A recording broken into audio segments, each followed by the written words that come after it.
उसमें हम लोग दुष्कृत उत अनर्थ सब पढ़े थे हम लोग। निष्ठा, रुचि, आसक्ति, भाव और प्रेम वो पढ़ना है। तो बहुत दिन से हम लोग जो है चर्चा करते हुए आ रहे हैं, एक एक स्टेप्स देखा हम लोगों ने कैसे श्रद्धा के पहले श्रद्धा, श्रद्धा के बाद साधु संग, साधु संग के बाद भजन क्रिया, भजन क्रिया के बाद अनर्थ निवृत्ति, उसके बाद निष्ठा, उसके बाद रुचि, आसक्ति, भाव और प्रेम।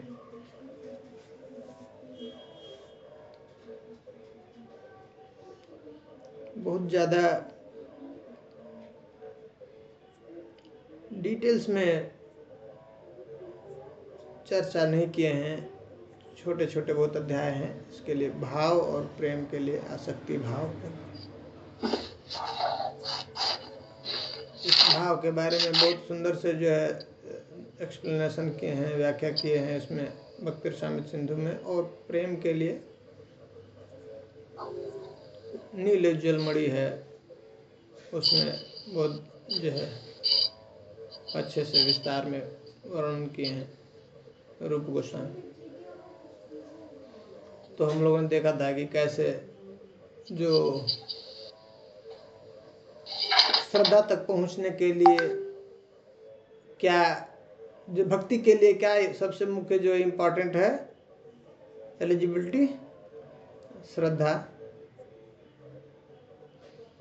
और श्रद्धा तक पहुंचने के लिए उसके पीछे वो जीवन में उसने बहुत समय तक, बहुत जन्मों तक उसने,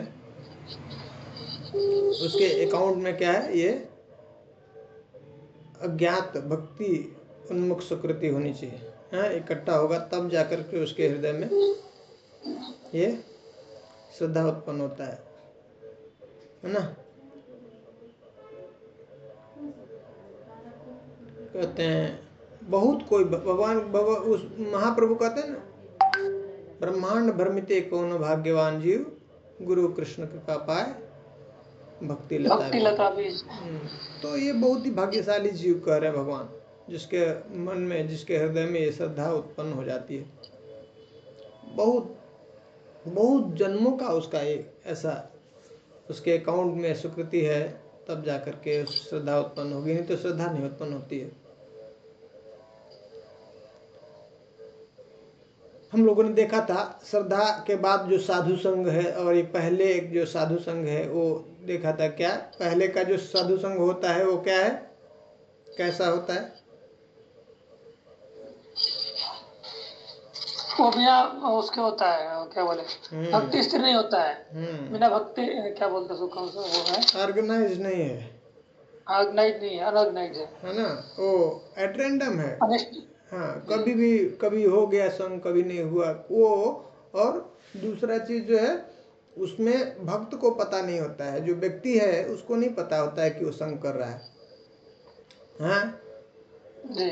वो अज्ञात है, अज्ञान में, अनजान में, ऐसे उसको बिना पता ऐसे उसको संग प्राप्त होता है। संग कौन देता है वहां पे? वैष्णव देते हैं। हाँ, भक्त देते हैं, वैष्णव देते हैं, जो मध्यमधिकारी भक्त हैं। हाँ, तो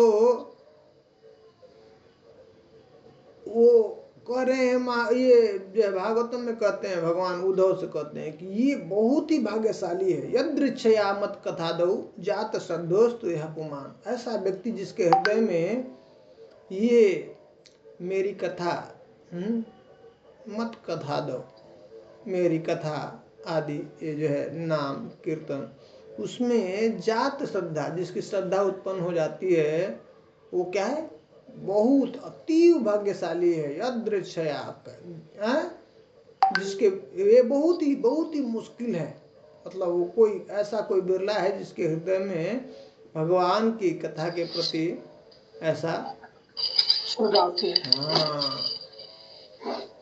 तो कहते, और उसके लिए वहां पे एक और जो है हम लोग देखे थे, श्रद्धा के हिसाब से जो कैटेगराइज किए हैं, अलग अलग जो अधिकारी हैं, हमने देखा पहले जो श्रद्धा जो है मिनिमम रिक्वायरमेंट है भक्ति के लिए, श्रद्धा नहीं है तो भक्ति नहीं कर सकता नहीं हो है। सकती। श्रद्धा मूल है, उसके साथ कहते हैं कि एक और युक्ति भी उसके साथ में है। युक्ति अगर जुड़ जाती है तो और अच्छा हो जाता है। श्रद्धा के अनुसार ही ये 3 कैटेगरी में बांटा है। अधिकारी जो अधिकारी हैं, भक्त हैं, उनको 3 भागों में बांट, तीन कैटेगरी में किया। कैसा? उत्तम भक्त, मध्यम और भक्त और कनिष्ठ भक्त। हाँ, कहते हैं श्रद्धावान जन है भक्ति अधिकारी,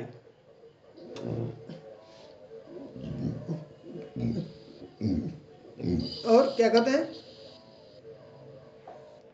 उत्तम, मध्यम, कनिष्ठ, श्रद्धा अनुसारी, ऐसा डिवाइड किया उनको। तो जब श्रद्धा बहुत परिपक्व हो जाता है तो उसको उत्तम कोटि में, और वहां पे भागवतम में कहते हैं कि 11 स्कंद में कह रहे हैं कि उसके अंदर न निर्विण्णो ना अतिशक्तो, ये श्रद्धा होना चाहिए। श्रद्धा के साथ में क्या करे, वो भक्ति के योग्य है जो व्यक्ति बहुत ही संसार से क्या है विरक्त नहीं होना चाहिए, और न ही बहुत ज्यादा आसक्त होना चाहिए। अति आसक्त, न निर्विण्णो न अतिशक्तो भक्ति योग से सिद्धिदा। इस प्रकार से वो भक्ति करता है, वो अधिकारी है भक्ति करने के लिए। और ऐसा भक्ति जब करता है तो वो भक्ति क्या कर सकती है, उसको सिद्धिदा, और सिद्धि प्रदान करती है। उसको जो भी चाहिए उसका जीवन, सब कुछ जो उसके जीवन में उसको हाँ मिल जाएगा, उसको प्राप्त हो जाएगा। तो दो क्राइटेरिया, दो चीजों के बेस पे अधिकारियों को उसने डिवाइड किया है। मुख्य चीज श्रद्धा है, श्रद्धा होना चाहिए। किसमें श्रद्धा होना चाहिए? भगवान की कथा सुनने, भगवान कथा मुख्य चीज है। शास्त्र में श्रद्धा, भगवान में श्रद्धा, साधु में श्रद्धा, साधु की बातों के ऊपर, शास्त्र की बातों के ऊपर क्या है, उनको श्रद्धा होना चाहिए, विश्वास होना चाहिए। अगर ये नहीं होगा तो वो भक्ति नहीं कर सकता, उसको कुछ समझ में नहीं आएगा, कुछ भी उसके उतरेगा नहीं, उसके पास टिकेगा नहीं। सबसे पहला चीज श्रद्धा। और उसके साथ करे कि अगर युक्ति भी हो जाए, कह रहे हैं कि अगर युक्ति भी हो जाए तो और जो है सोने पर सुहागा, मतलब बहुत अच्छी बात है। तो कह रहे हैं उत्तम अधिकारी की जब परिभाषा देते हैं तो शास्त्र निपुणे, कह रहे हैं कि शास्त्रों में क्या होता है, वो निपुण होता है। हाँ, एक्सपर्ट है शास्त्र में, उसको शास्त्र का ज्ञान है, और उसको दूसरों को समझाने के लिए भी क्या है, माहिर है। वो जो है समझा सकता है, बता सकता है, हाँ, उसको कन्विंस कर सकता है। कुछ भी ऐसा कोई सिद्धांत है उसको स्थापित कर सकता है, भक्ति का सिद्धांत पूरे संसार में वो स्थापित कर सकता है, उत्तम भक्त। तो युक्ति हो, लेकिन कह रहे कि केवल युक्ति से भक्ति को नहीं समझा सकता है। क्यों ऐसा?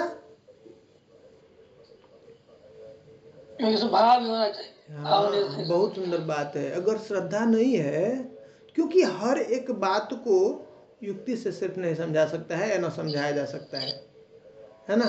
कुछ जैसा ऐसा स्थिति आएगा जहाँ पे आपका अगर श्रद्धा नहीं है और युक्ति से समझना चाहते हैं सिर्फ, तो आप भक्ति नहीं समझ पाएंगे। हाँ, जैसे बहुत सारी चीजें हम युक्ति से समझ सकते हैं, समझा सकते हैं, प्रयास करते हैं उदाहरण दे करके, लेकिन ऐसी बहुत सारी चीजें हैं ना जो बुद्धि से परे है। भगवान इससे परे है ना, बुद्धि से। आत्मा हम लोग जानते हैं ना, हम लोग आत्मा है, लेकिन कभी देखा है उसको, समझा है, सिर्फ ऐसे उसको मानना पड़ता है हमको, नहीं। तो श्रद्धा नहीं है अगर, तो व्यक्ति मान नहीं सकता है, उसको ठीक है। हाँ, इसलिए श्रद्धा मूल है, और उसके साथ युक्ति है तो वो बहुत तेजी से भक्ति में आगे बढ़ सकता है, भक्ति का प्रचार कर सकता है। युक्ति जो है प्रचार के लिए बहुत ज्यादा मदद करता है। अब जैसे कोई युक्ति में, शास्त्र में वो बहुत ज्यादा परिपक्व नहीं है, एक्सपर्ट नहीं है, तो प्रचार नहीं करेगा, लेकिन अपना भक्ति कर सकता है अच्छे से। तो दूसरा जो अधिकारी की बात करते हैं, जो मध्यम अधिकारी है, उसमें कहते हैं कि हो सकता है वो उतना एक्सपर्ट नहीं हो, जैसा कि उत्तम अधिकारी है, शास्त्र में एक्सपर्ट, वो अपनी बात को रख सकता है, कन्विंस कर सकता है, भक्ति का सिद्धांत को स्थापित कर सकता है, पूरे संसार में भक्ति का ऐसा भक्त कन्वर्ट कर सकता है। लेकिन मध्यम अधिकारी है, वो उसको श्रद्धा बहुत अच्छा है,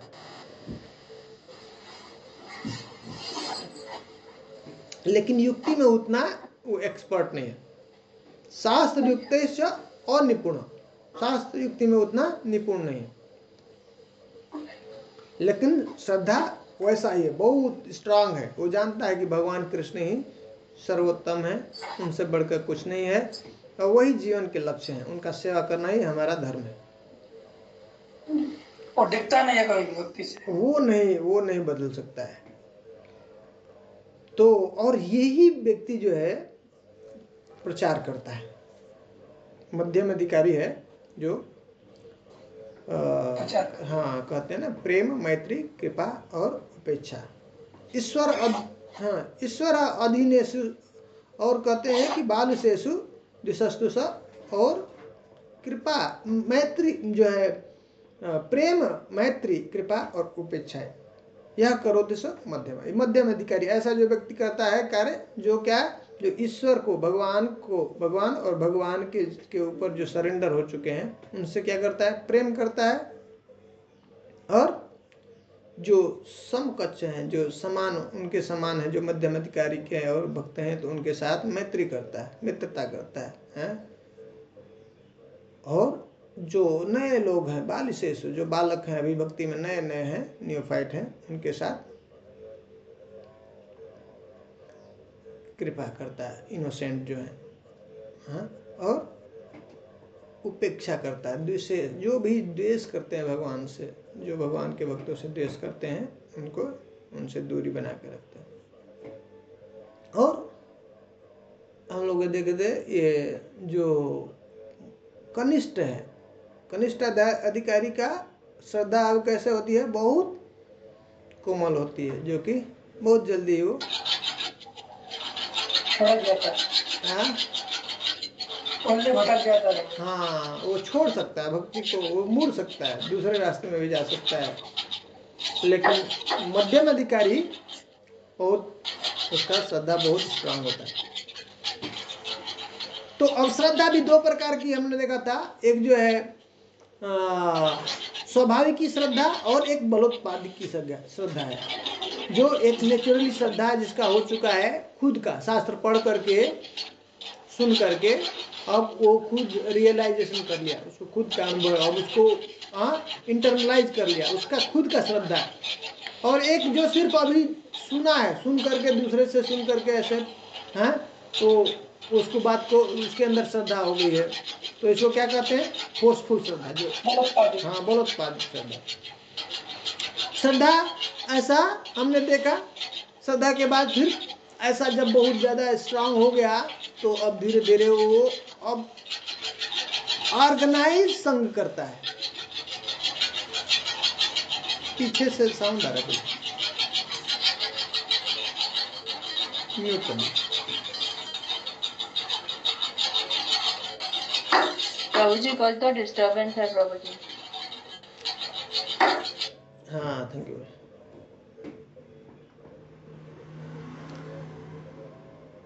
तो अब जब श्रद्धा ऐसा उसका स्ट्रांग होता है, तो तब अब जो है भजन क्रिया, अब जो है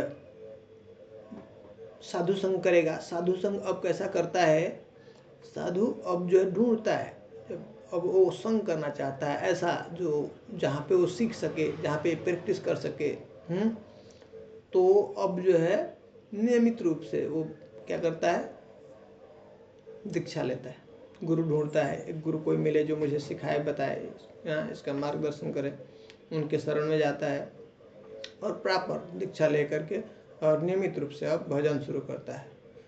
तो इस भजन क्रिया को निष्ठा से पहले और निष्ठा के बाद के जो स्तर है,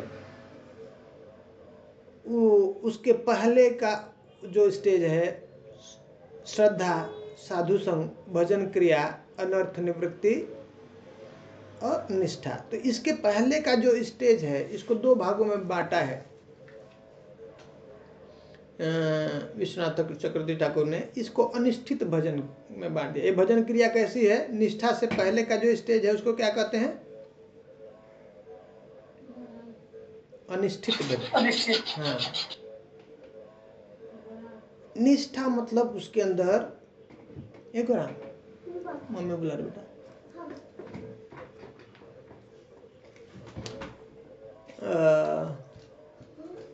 निष्ठित मतलब अब उसके अंदर बिल्कुल निष्ठा हो चुका है। अनिष्ठित वो ऑलमोस्ट स्टडी हो चुका है, जो उसका प्रैक्टिस बहुत ही स्ट्रांग है और ऑलमोस्ट अब कोई उसके अंदर अप डाउन नहीं है। जो साधना उसकी चल रही है अब बिल्कुल फिक्स्ड हो चुकी है। और पहले उसके पहले अप डाउन, कभी ज़्यादा कभी कम, कभी ज़्यादा कभी कम, ऐसा होता रहता है। अप डाउन का मतलब ऐसा नहीं कि वो जो नियम लिया है गुरु से अब उससे कम हो जाए। जो नियम लिया है वो वैसा ही चलेगा, लेकिन कभी किसी दिन और बहुत ज़्यादा हो जाता है, किसी दिन वो जो है नहीं कर पाता है। हाँ, तो इसको कहते हैं अनिष्ठित भजन। अब उसमें अलग अलग स्टेजेस का चर्चा किए थे। उसमें बता रहे हैं कि पहला जो जब भक्ति में जब बिल्कुल न्यूफाइट नया नया होता है तो कहते हैं कि पहला स्टेज उसका कैसा होता है? उत्साहमयी। बहुत ही उसके अंदर उत्साह होता है और एक अलग आनंद की अनुभूति होती है।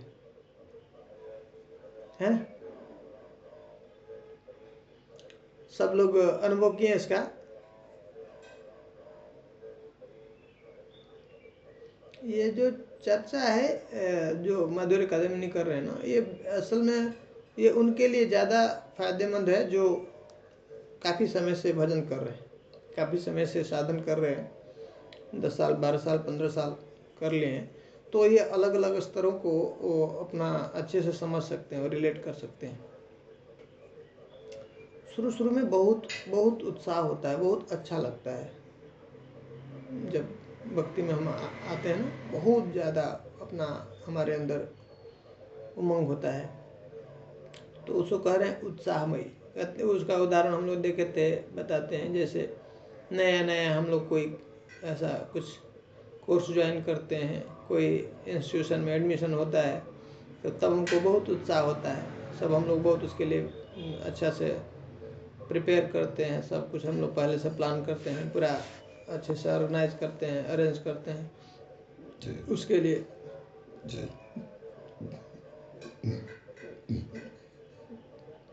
छोटे बच्चे हैं, जैसे जब उनका स्कूल में एडमिशन होता है तो उनको बहुत उत्साह होता है,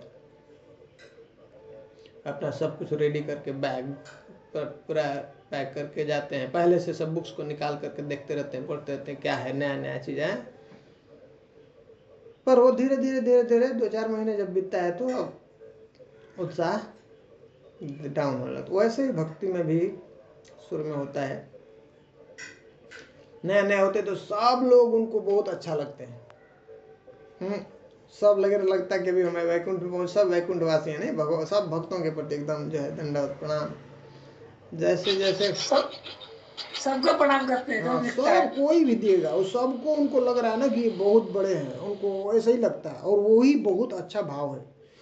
एक्चुअल में जब भक्ति में मैच्योर जब हो जाएंगे, जैसे आगे बढ़ेंगे, तो फिर वही स्टेज आता है, वही लाना चाहिए, वो स्टेज होना चाहिए अपने आप हृदय से। तो वो सही भक्ति कर रहा है, वो बिगनिंग कैसे। इसलिए उसमें क्या है ना कि किसी प्रकार वही भाव सही है, उसी में भजन होती है। महाप्रभु कह रहे हैं ना, हैं, तृणादपि सुनीचेन तरौर अपि सहिष्णुना अमानिन मान देना कीर्तनीय सदा। देखिए ये जो महाप्रभु ने दिया है ना, वो सबका निचोड़ ये है लेकिन प्रैक्टिकल में आना बहुत मुश्किल है, बहुत मुश्किल है, बहुत ही ज़्यादा मुश्किल है। उसके लिए हमको नित्य गुरु से, आचार्यों से, भगवान से, ऐसा राधा रानी से प्रार्थना करना है कि हमारे अंदर वो ये सब गंदगी निकले। हाँ, उनकी कृपा से ये निकलेगा और हम एक दिन हमारे अंदर वो भाव आ सकता है, हम उस स्थिति को प्राप्त कर सकते हैं। महाप्रभु कह रहे हैं अमानिनो मान देनो कीर्तनीय, कीर्तनीय सदा हरि। देखिए हम लोग पढ़े ना भक्ति रसायन सिंधु में कह रहे हैं ना कि सबका सार, साधन भक्ति का सार क्या है?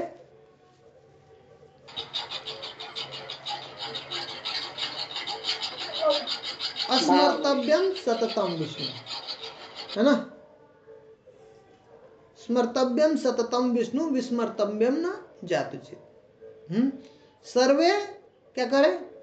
विधि निषेधास्यु ए तयोरेव किंकर। सभी जो विधि और निषेध हैं उसका बेस क्या है, आधार क्या है, लक्ष्य क्या है, गोल क्या है, उसके जो किंग कौन है, राजा कौन है, सब जितने भी विधि और निषेध है उसका गोल क्या है?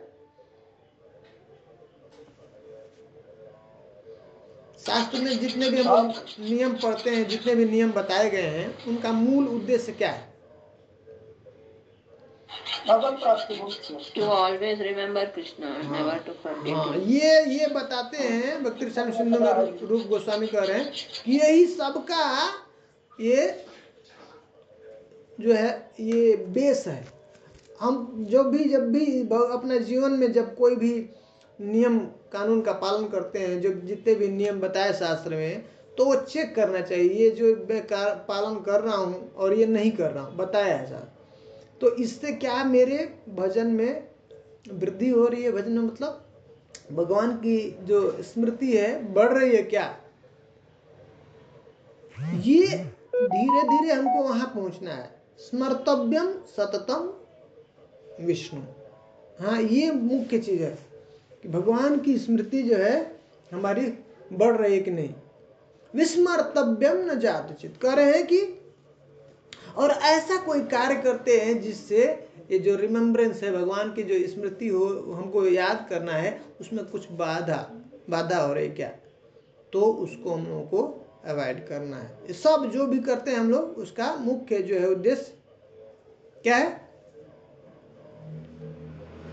भगवान को हमेशा, तो वही ये इसको ही महाप्रभु क्या कहते हैं? कीर्तनीय सदा हरि, भगवान को हमेशा। तो ये कीर्तन के लिए करेगी। अब ये कैसे होगा?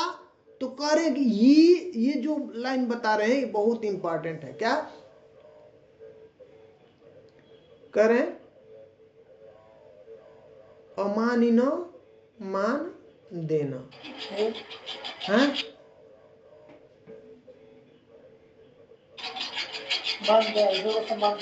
हाँ, ये बहुत मुश्किल है। मान का अभिलाषा नहीं करना चलता है, ठीक है, कोई बात नहीं, हमको कोई मान नहीं दिया, चलता है। लेकिन कह रहे एक और बात उसके साथ, क्या कह रहे?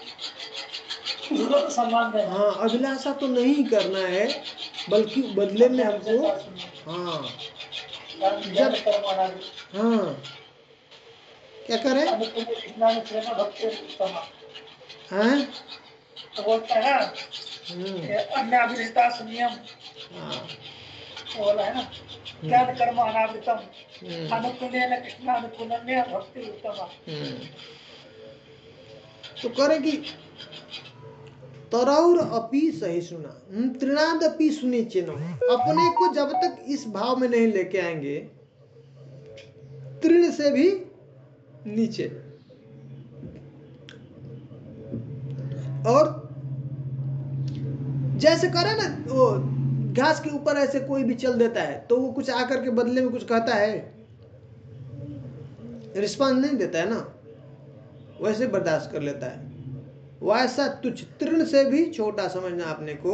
और तरौर अपि सहिष्णुना, तरु है, पेड़ है ना, उसके समान करे, इससे सीखना चाहिए। जो पेड़ है उससे सीखना चाहिए क्या?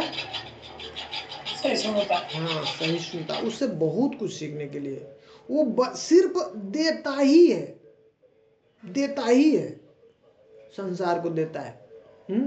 पेड़ दिन में वो क्या जो है शायद रात्रि को ऑक्सीजन छोड़ते हैं और दिन में कार्बन डाइऑक्साइड, ऐसा कार्बन डाइऑक्साइड लेते हैं और ऑक्सीजन छोड़ते हैं, नहीं जी, दिन में ऑक्सीजन छोड़ते हैं, रात में कार्बन डाइऑक्साइड छोड़ते हैं।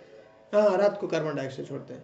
तो ये देखिए वो कितना जो हमारे लिए जरूरत की है। और जो भी व्यक्ति जाएगा उसको काटता भी है, मारता भी है, तो उसको मना नहीं करता, नहीं मैं अब इसको फल नहीं दूंगा, इसको मैं अब छाया नहीं दूंगा। उसका पेड़ का जो उसका लकड़ी जो भी काट करके भी लेते हैं उसका भी हम यूज करते हैं। हर एक चीज का उसका सदुपयोग है। पत्थर भी मारो, काटो भी, तो भी वो विरोध नहीं करता है। ये एक्सपेक्टेशन है, महाप्रभु कहते हैं और उदाहरण से दिखाते हैं। जो उनके शिष्य हैं, कौन है, हरिदास ठाकुर, उनको पकड़ करके ले जा करके 22 जो है ऐसे चौराहों पर घुमा के बाजार में मार रहे हैं कोड़े से, बोले मार दो इसको, खत्म कर दो। लेकिन उन्होंने बदले में कुछ रिस्पांस नहीं दिया। हाँ, बदले में हरि नाम कर रहे हैं, भगवान का नाम ले रहे हैं। क्यों मारा जा रहा है उनको? क्योंकि भगवान का नाम ले रहे हैं, हरि नाम लेने की वजह से। हाँ, हरि नाम लेने की वजह से। कोई उनका और कोई अपराध नहीं है।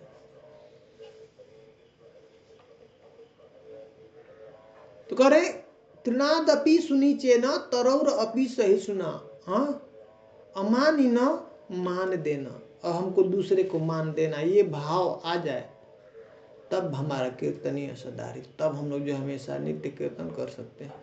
ये जो है क्वालिफिकेशन बता रहे हैं, जो क्राइटेरिया बता रहे हैं भगवान कि हम भगवान को अगर नित्य, महाप्रभु बताते हैं कि भगवान को अगर नित्य हमको स्मरण करना है, निरंतर याद करना है, हाँ, कीर्तन करना है, और यही मूल उद्देश्य है ना जीवन का। हम लोग क्यों कर रहे हैं प्रैक्टिस, क्यों करते हैं? भगवत धाम जाने के लिए। हाँ, भगवत गीता में श्लोक बताते हैं ना, क्या कहते हैं, याद है किसी को? अंत काले च मामेव स्मरण मुक्त्वा कलेवरम। हाँ, अंत काले च मामेव स्मरण मुक्त्वा कलेवरम, यम यम वापि स्मरण भावम त्यजति अन्ते कलेवरम, तम तम इवैति कौन्तेय सदा तद्भाव भावित। अंत काले च मामेव स्मरण मुक्त्वा कलेवरम।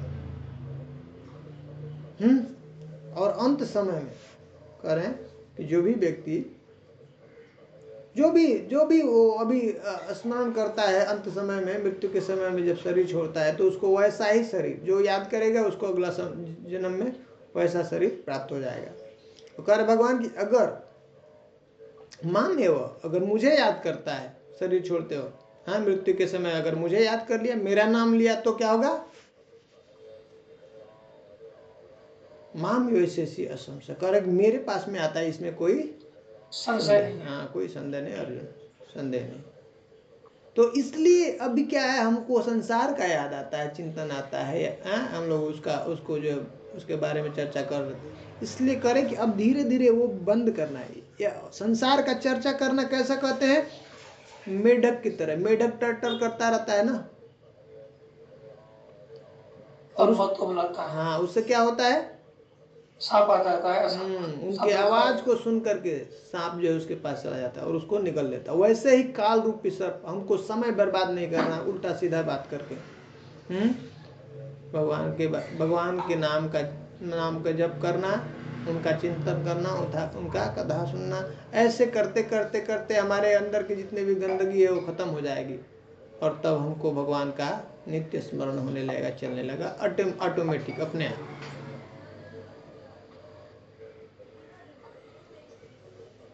तो ये जो है अनिश्चित भजन की हम लोग बात कर रहे थे। अच्छा, तो ये साधन भक्ति का हम लोगों ने देखा था कि क्या है, कहाँ पे हम लोग ये क्यों इस टॉपिक को लेके चर्चा उसमें हम लोग उसको देखते हैं, स्तर है भक्ति के 6 लक्षण, तो उसका स्तर है ये। और उसमें होता है ना ये सुभदा क्लेशाग्नि सुभदा नहीं प्रभु, उत्साहमयी जो वो स्टेज आप बोल रहे थे, अनिष्टिक भजन का थैंक यू। जो तो ये उत्साहमय। बहुत सुंदर बात है, थैंक यू। तो उत्साहमय के लिए हृदय एकदम बिल्कुल ऐसा होना चाहिए, सॉफ्ट होना चाहिए, कोमल होना चाहिए, इनोसेंट। अब जो भी मिल रहा है ऐसा लगता है वैकुंठ से उतर के आया, भगवान ही है, ऐसे हम प्रणाम करते हैं, वैसा ही हमको अंत में वैसा ही बनना है, सच में। वो भाव आ जाएगा धीरे धीरे हमको, और जो भी निर्जीव वस्तु है उसके अंदर भी हमको चेतना दिखना चाहिए। ये भाव धीरे धीरे आने। पेड़ पौधे हैं उनको भी तोड़ते हैं, उनको भी काटते हैं, उसके प्रति भी कैसा हमारा करुणा भाव होना चाहिए। ऐसा ये आएगा तभी हम लोग जो है लायक होंगे जाने के लिए भगवत धाम, क्योंकि वहां पे सब कुछ चिन्मय है। वहां पे पेड़ पौधे, जो पत्थर, जो भी है, हाँ, जो भी जो भगवान। मुझे आवाज नहीं आ रही। मुझे आवाज नहीं आ रही आपकी। हरे कृष्ण,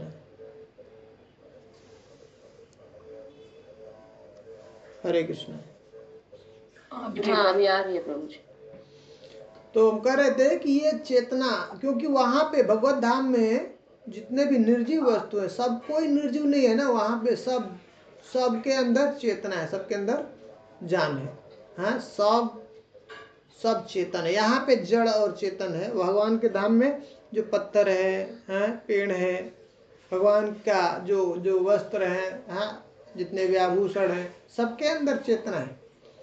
तो अभी से यहाँ से अगर हमारे अंदर वो भावना नहीं आती, वो चेतना नहीं आती है, कॉन्शियस नहीं आती है, तो हम उधर कैसे जाकर के वहां पर रह सकते हैं। अभी से हमको बहुत सबको प्रेम से भगवान के लिए जो सेवा में यूज हो रहा है, तो सब कुछ तो यहाँ पे भगवान के लिए यूज हो रहा है, तो सबके प्रति हमको ऐसा सम्मान का भाव रखना पड़ेगा। तो उसी तरह से जो व्यक्ति हैं, जो लोग हैं, उनके प्रति भी हमको ऐसा भावना, जब ऐसा भाव होगा तब जो है ये फिर से वो हमारे अंदर वो आनंद जो आ रहा था वो फिर से वापस आने लगेगा। जब हम भगवान का नाम लेंगे, कीर्तन करेंगे, भगवान का कथा सुनेंगे, तो उत्साहमय, जब नया नया भक्त होता है तो उसको बहुत उत्साह होता है।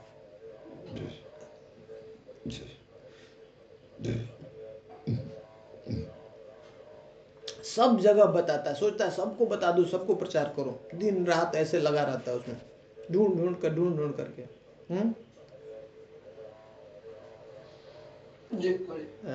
हमारे अभय प्रभु जी हैं, बहुत मेहनत करते हैं। बीच में व्यस्त हो गए हैं, थोड़ा टाइम नहीं मिल पा। बहुत लोगों को ऐसे लग करके ऐसा प्रचार कर रहे थे, बहुत लोगों को ऐसे हर दिन जो है उनको लोगों को जोड़ना, ऐसे बोलना, उनको बताना, जप करने के लिए कहना, बहुत उत्साह रहता है। शुरू में बहुत उत्साह रहता है, और उसको पता नहीं चला, बहुत अच्छा लगता है बताने में, उसको पूरा दिन जो है लगा रहता है ऐसे बताने के लिए, सोचता आप किसको बता दूं। लेकिन धीरे धीरे कुछ समय बीतता है तो वो कम हो जाता है, उत्साह कम हो जाता है। नेक्स्ट जो है बताते हैं घन तरला।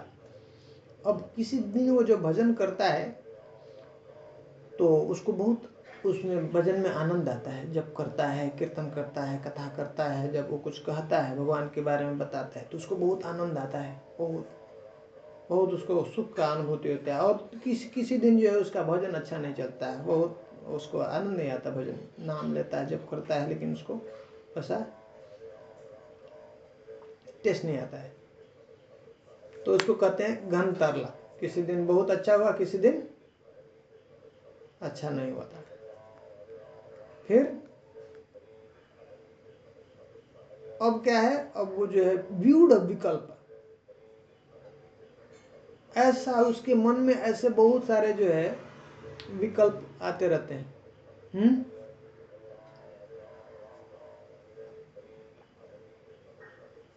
क्या करना चाहिए, कैसे भक्ति करें, और कैसे स्ट्रांग करें इसको, कैसे और आगे बढ़ाएं इसको, ऐसे मन में बहुत सारे। तो क्या करूं, अभी मैं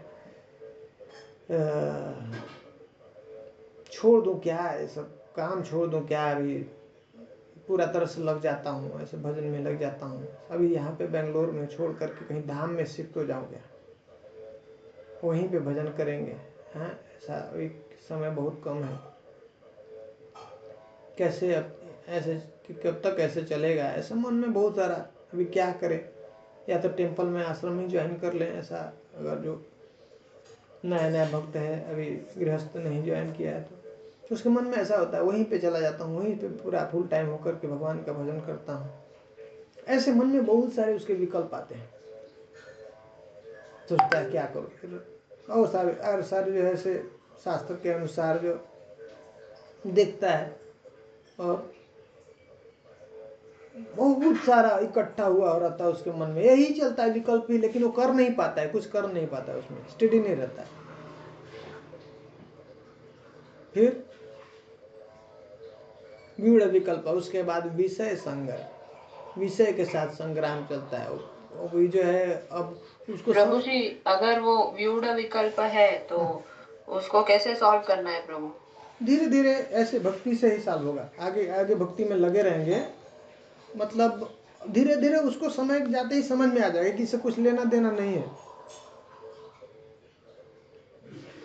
समय उसमें बर्बाद नहीं करेगा। जैसे भक्ति में जाने लगेगा आगे आगे, तो अब धीरे धीरे वो जो है जितना वो चिंतन चल रहा था, वो धीरे धीरे वो जो उसका वो खत्म हो जाएगा, कम होने लगेगा।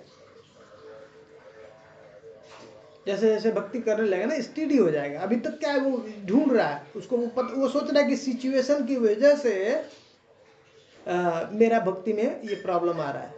लेकिन उसको जैसे जैसे भक्ति में आगे बढ़ेगा तो उसको समझ में आएगा एक्चुअली सिचुएशन ये प्रॉब्लम नहीं है।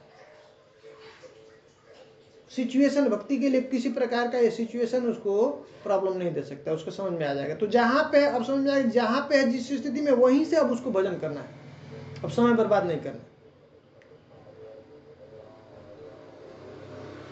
समझ में आ रहा है?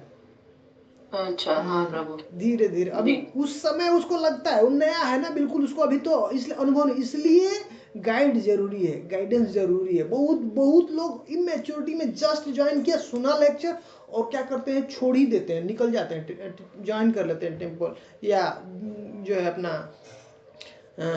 छोड़ देते हैं, जॉब छोड़ देते हैं। कुछ लोग ऐसे शिफ्ट हो जाते हैं, और बाद में मेच्योरिटी तो है नहीं, अभी समझा नहीं भक्ति को क्या है, तो फिर वापस फिर वहां पे भी ये प्रॉब्लम आएगा ना, संसार का छोड़ेगा तो वहां पे भी दिक्कत होगा, वहां पे परेशानी होगी। तो मैच्योरिटी नहीं है, इसलिए करें कि संसार के प्रॉब्लम से, परेशानी से जो है निकल के जो आता है व्यक्ति ना, उसको वो टिक नहीं पाता है भजन में, टिक नहीं, वो नहीं भजन कर पाएगा। मैच्योरिटी होना, वो सोच के कि वो यहाँ पे संसार में सिर्फ प्रॉब्लम है, हम चल के भजन करेंगे, तो ऐसा ये जो सोचना ठीक नहीं। यहाँ पे भी मुश्किल रहे, परेशानी है, रहेगा। तो इसलिए इसमें मार्ग में जब हम चलते हैं तो कोई एक एक्सपीरियंस व्यक्ति होना चाहिए गाइड के लिए, बताने के लिए कि अभी ऐसा स्थिति है, मेरे मन में ऐसा आ रहा है, क्या करें, ये सही समय है, क्या कर लेना चाहिए, क्या या नहीं करना चाहिए। तो वो बता सकते हैं अनुभव से अपना, वो सब फेज से उससे गुजरा हुआ है। इसलिए मैं बताया कि ये जो स्टेजेस हैं, ये जो माधुरी कादम्बनी में जो भक्ति सिद्धार्थ भक्ति जो विश्वनाथ चक्रवर्ती ठाकुर ने जो बताया है, ये एक्चुअल में जो काफ़ी समय तक प्रैक्टिस किया है उसके लिए ये जो है बुक लिखा है उन्होंने। वो अलग अलग ये अपने स्टेज को, फेज को देख सकता है, समझ सकता है, और फिर उसके हिसाब से अपने को चेक कर सकता है, और ऐसे फिर दूसरे का मार्गदर्शन कर सकता है, बता सकता है। तो कुछ ही समय बाद में अगर वो स्टडी है, फिर भी भक्ति में लगा हुआ है, तो ये सब उसके मन से जितना भी अब ये सब पहाड़ लगा था, ये विकल्पों का पहाड़, ऐसा ऑप्शन देता था, मन उसको देता रहता है, ये ऑप्शन देता रहता है, ऐसा देता रहता है, ऐसा करना भी, ऐसा करें, ऐसा करें क्या, ऐसा करें क्या। अब धीरे धीरे वो सब हट जाएगा, समझ में आ जाएगा ये सब मन का है, फालतू का बात है। तो अब गुरु की बात, शास्त्र की बात, जैसा अब उसको समझ में आता है कि यही है उनके हिसाब से जो आचार्य ने बताया, जो एक सेटअप किया है सिद्धांत, जो एक सिस्टम दिया है, उसको बस फॉलो करो अपने आप, सब कुछ हम जो है हमारा स्थिति अच्छा होता जाएगा, हम आगे बढ़ते जाएंगे भक्ति। कुछ समय में उसको समझ में आ जाता है, तो उसके ऊपर फोकस करने लगता है। एक जो भी उसने पॉइंट लिया, हाँ भाई हम भगवत गीता पढ़ेंगे, इसको खत्म करना है, भागवतम उठाएगा, उसको पढ़ेगा, ऐसा बताया आचार्यों ने। हाँ, नाम करना है, सुबह जप करना है, ऐसा एक एक जो अपना साधना है उसको स्ट्रांग करने लगता है धीरे धीरे। तो अब व्यूढ़ विकल्पा के बाद में अब उसको समझ में आता है कि अब ये जो विषय है संसार में, ये विषय है, विषयों के साथ जो आसक्ति है ये बाधक है। तो अब ये विषय को कैसे कम किया जाए, उसके साथ में अब उसका लड़ाई चलता रहता है कि अब धीरे धीरे धीरे धीरे इस विषयों से हमको हटना। अभी बहुत ज़्यादा आसक्ति है रस के प्रति, हम जब भी हमारे स्वाद के प्रति, तो अब धीरे धीरे उसको जो कि ये जो है बाधक है, ये समझने नहीं देता है, तो धीरे धीरे उसको कोशिश करता है वो कम करने के लिए। कभी कभी जो है वो उसके ऊपर विजय प्राप्त कर लेता है, कभी कभी विषय ही उसके ऊपर हावी हो जाते हैं। तो ये स्थिति चलती है, ये अनिश्चित भजन में ऐसा ये स्थिति होता है, काफी समय तक ऐसा चलता रहता है। लेकिन ये मान के चलिए जब तक ये स्थिति को क्रॉस नहीं करेंगे तब तक निश्चित में नहीं पहुंचेंगे। निश्चित मतलब तब तक आपका भजन स्थिति नहीं होगा जब तक आप ये विषयों के ऊपर, विषयों से आसक्ति है, जब तक हम इससे ऊपर नहीं उठ पाएंगे। अभी भी टेस्ट है, किसी भोजन में टेस्ट के लिए भोजन करते हैं, प्रसाद में भी देखते हैं, भजन में भी देखते हैं, कीर्तन में भी देखते हैं, टेस्ट देखते हैं, टेस्ट। तो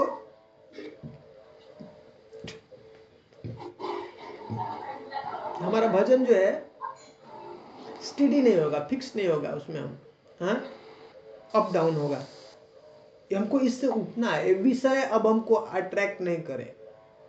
अब कितना भी जो मेरा मन पसंद था जो चीज, अब वो हमारे सामने रखा है, फिर भी वो उसमें वो टेस्ट का भावना नहीं है, अब आसक्ति की भावना नहीं, उसके साथ में आसक्ति नहीं होना चाहिए विषय के साथ में। हाँ, प्रसाद है भगवान का और स्वास्थ्य के लिए, शरीर के लिए, सेवा के लिए जरूरी है, वो उस तरह से वो उपयोग करेगा। वो भावना धीरे धीरे धीरे धीरे ऐसा आना चाहिए। जब वो भाव आएगा तभी हम ये स्ट्रिक्ट प्रसाद ही लेंगे, ऐसा प्रसाद के अलावा और कुछ नहीं लेंगे। जब तक ऐसा नहीं बनेगा तब तक भक्ति में कभी स्थिर नहीं हो सकता है। ये बात मान लीजिए, जान लीजिए, पूरा पक्का तरह से लिख लीजिए। तो विषयों के साथ में उसकी लड़ाई चलती है, उसके बाद विषय संग्रह, उसके बाद जो है नियमा क्षमा। अब अपने जीवन में ऐसे अलग अलग जो है नियम बनाता है, प्लानिंग करता है। अभी 64 माला जो है स्टार्ट करेंगे, शुरू करेंगे। हाँ, कब कब कब किस दिन अब जो है स्टार्ट, कब जो है नाम लेंगे भगवान का। कितना समय चला गया, समय कम है बहुत, और जब को बढ़ाना चाहता है। एकादशी में ऐसा व्रत रखता है, कभी जो है 100 माला जब करेंगे, 8 घंटा जब 8 घंटा जो भगवत गीता पढ़ेंगे, भागवतम पढ़ेंगे, ऐसा वो ऐसे अलग अलग व्रत लेता है। कार्तिक का व्रत लेता है। भजन को अपना कोशिश करता है कैसे कैसे बढ़ाएं, जो मिनिमम नियम है वो करता है। उसके अलावा और भक्ति में आगे कैसे तीव्रता लाएं, उसके लिए ऐसे बहुत सारे नियम बनाता है। लेकिन नियमा क्षमा वो कर नहीं पाता है, काफी समय तक नहीं कर पाता, अक्षम है, फेल हो जाता है, गिर जाता है। ये अनिश्चित भजन, और ऐसे करते करते उसकी स्थिति बहुत ऊंची हो जाती, ऊंची है, बहुत अच्छी हो जाती है। तब जो है वो तरंग रंगिणी के स्टेज पे पहुंचता है। अब जो है ना, जैसे सागर से तरंगे निकलती हैं, उसी तरह भक्ति की भी तरंगे हैं, तरंगे निकलती हैं। उस तरंगों से क्या होता है, व्यक्ति को अब जो है प्रतिष्ठा उसको मिलने लगता है, मान मिलने लगता है समाज में। जहाँ भजन करता है, जहाँ वो रहता है, प्रैक्टिस करता है, लोग देखते हैं, तो उसके अंदर अब बहुत सारे परिवर्तन हो चुके हैं, बहुत सारे बदलाव हो जाते हैं उसके आचरण में। तो उसको पूजा, लाभ, प्रतिष्ठा, ये उसके जीवन में ऐसा आने लगता है, बहुत ज्यादा आने लगता है। हाँ, ये तरंगे हैं। और अगर उस तरंगों में ऐसे उसको खेलने लगा, उसको आनंद आने लगा, हाँ, तो वो डेंजरस हो जाता है, वो बहुत खतरा है। फिर भक्ति में आगे बढ़ नहीं पाता है, वो अनिश्चित से निश्चित में नहीं एंट्री हो पाती उसकी। अब बहुत करीब है, वो बहुत पास में पहुंच चुका है, निष्ठा के पास में। लेकिन अगर उसकी ही अभिलाषा होने लगी, अभी उसी को ही अगर भक्ति का प्रोडक्ट समझ लिया, भक्ति का लक्ष्य मान लिया, उद्देश्य मान लिया वो, और ये खतरा होता है, ये डेंजर होता है, बहुत ही डेंजर स्टेज है ये, साधक के जीवन में आता ही आता है सबके, और इससे निकलना भी बहुत मुश्किल होता है, बहुत मुश्किल होता है, पता ही नहीं चलता है। पहले तो उसका ही अभिलाषा करते रहते हैं, उसका ही इच्छा करते हैं, उसके लिए जीवन चलता, मतलब बिताते रहते हैं, कर रहे हैं भक्ति का सब कुछ चल रहा है, सब प्रोसेस भक्ति का अंग कर रहे हैं, लेकिन उद्देश्य क्या है, लक्ष्य क्या है, मैं हूं, कृष्ण नहीं है, गुरु नहीं है, मेरा नाम हो रहा है, हाँ मैं ऐसा कह रहा हूं, ऐसा बोल रहा हूं, लोग मुझे जो है प्रणाम कर रहे हैं। ये भावना बहुत ही डेंजरस है, बहुत ही खतरनाक है। फिर सब ड्राई हो जाता है, सब जो भी कुछ ही समय में सब जो भक्ति का जो सुख है, हम पढ़ेंगे जो भक्ति रसामृत सिंधु में कह रहे हैं कि ये दोनों पिशाची है। भुक्ति मुक्ति स्पृहा कह रहे हैं, इसको क्या है, ये कोई भी संसार की भोग की कामना, स्पृहा जो है ये क्या है, पिशाची है। पिशाची मतलब क्या है,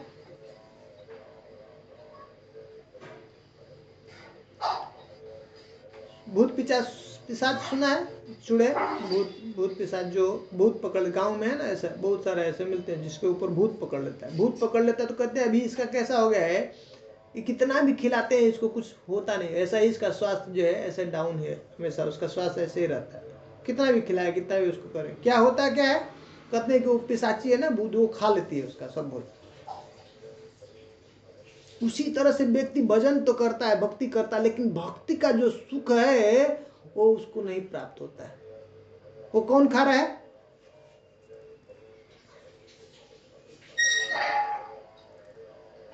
दोनों को पिशाची का है। भुक्ति स्पृहा और मुक्ति का स्पृहा, संसार में किसी प्रकार का भोग, तो ये भोग है सूक्ष्म रूप पे, ये जो है मान सम्मान की अभिलाषा, इच्छा, हम अपने को जगह पे लाते हैं ना, ये याद रखना है, कृष्ण ही है जो सेंटर में है, कृष्ण के लिए हम कर रहे हैं जो भी कर रहे हैं, और कृष्ण को हटा करके अगर हमने अपने को डाल दिया तो अब भक्ति से हट गया। अब जो भक्ति का आनंद हमको प्राप्त हो सकता था, भक्ति से सुख हम लोग देखे थे ना, क्या है, दूसरा जो पत्ती निकलती है उससे क्या प्राप्त होता है, भक्ति के से हम लोग देखते हैं 2 पत्ते निकले थे, कौन कौन से थे,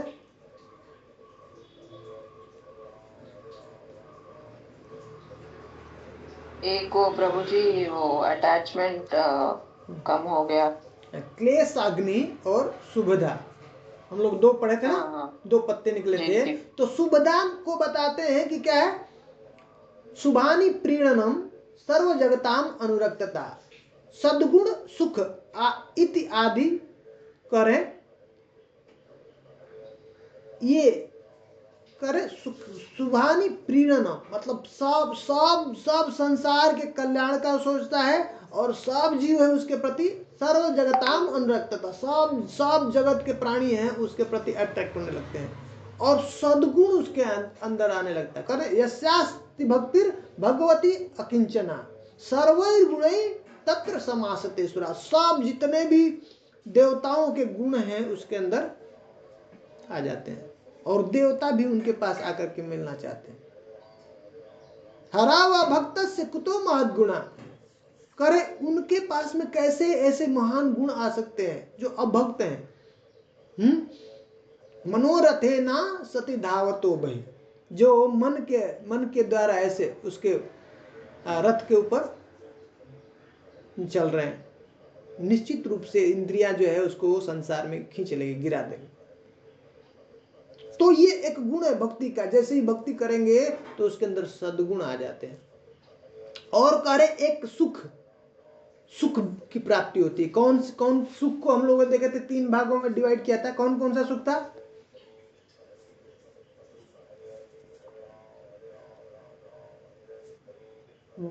संसार का सुख, भौतिक सुख, ऐश्वर्य सुख और ब्रह्म सुख, और ऐश्वर्य सुख, भगवान का सुख।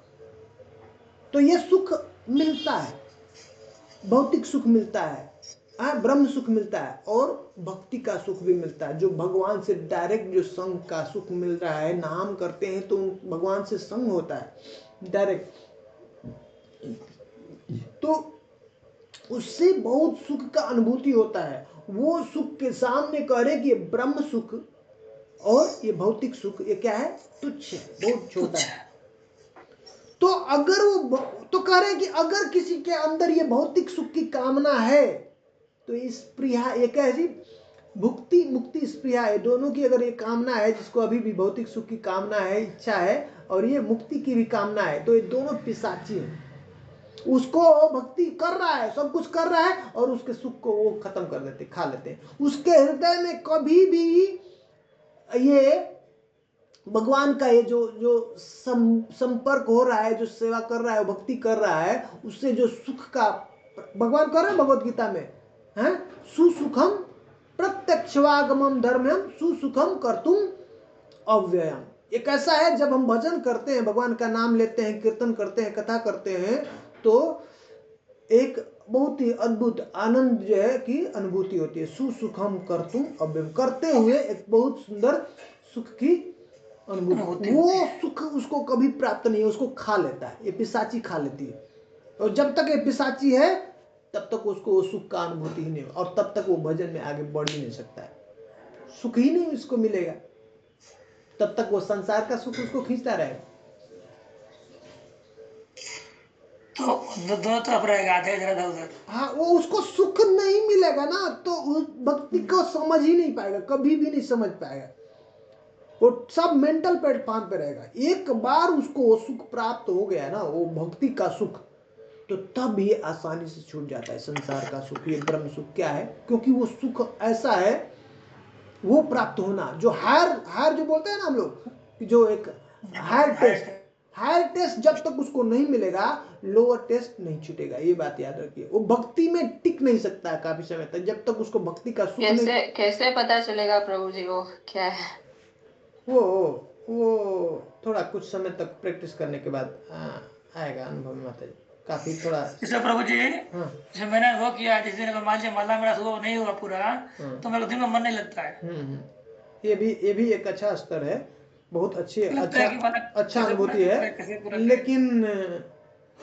लेकिन जैसे और स्ट्रांगली हम प्रैक्टिस करना शुरू करेंगे भजन में, तो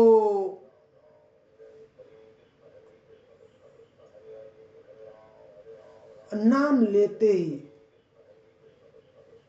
भगवान का नाम सुनते ही, दर्शन करते ही एक रोमांच होने लगेगा हृदय में, एक अलग जो है पूरा शरीर रोमांचित होने लगेगा। बहुत एक आनंद तरंगे चलने लगती हैं जो है शरीर के अंदर, ऐसे पूरा ब्रेन के अंदर तरंगे, जैसे पूरे शरीरों के अंदर जो है पूरा ऐसा एक अलग तरंगे आने लगती हैं। उससे एक अलग आनंद की अनुभूति होती है। बैठते हैं तो अब नाम लेते ही, माला करते ही, जप करते बैठे, और फिर अब एक अद्भुत हर एक नाम के साथ में वो तब आएगा जब नाम का श्रवण होगा।